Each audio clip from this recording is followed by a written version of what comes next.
Kalau nak kecak wahnya daripada Segoro ataupun Songkhla, Sasai boleh gilah di Kedaning, letaknya di Kota Baru, Sasai. Sasai, kita mari buk di rongai Anyo pula, Sasai. Tengok ni. Sasai, tengok ni, sok-sok laudah ni, Sasai ni. Hari ni kita duduk jauh gak, Sasai ni, duduk di Kota Baru, Sasai. Tu, Kota Baru. Lepas tu mari tengok kedai je, Sasai. Jual nama tik. Yo sini ni, orang panggil nama sini. Ini Kampung Gok. Kampung Gok.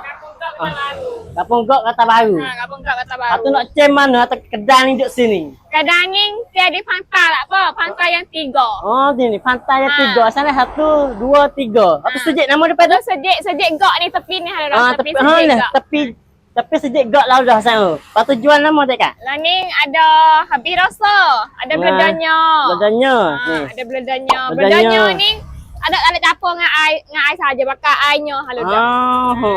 Ni pisik ni. Lepas tu dengan airnya. Airnya kan ada prasompah. Nyo sok-sok dah. Ni panggil nyo sok-sok panggil dah. Bukan ada campur dengan air namtan dah dah. Nyo sok dah. Lepas tu lagi ada lah habis dah ini. Ada lah. Lepas tu dia penluk, bak peluk kau kai. Jual. Lepas tu gopo lagi hok jual. Hari ni ada 3 kara ni ya. 3 kara ni ya. Gopo kari sorua lepas tu.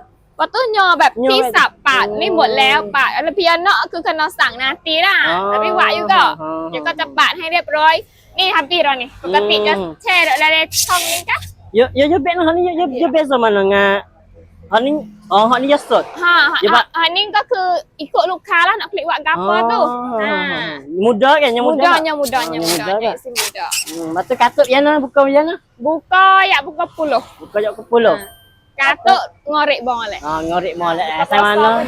Dah duduk kawasan ni Kota Baru sini. Kota Baru Kampung Gok Tepi sejik Gok lah dah. Ataupun tu Tontang yang 3 sana. Boleh mari ke Danaim dah. Ya. Danaim sang kita. Sekadar sana. Wassalamualaikum warahmatullahi wabarakatuh.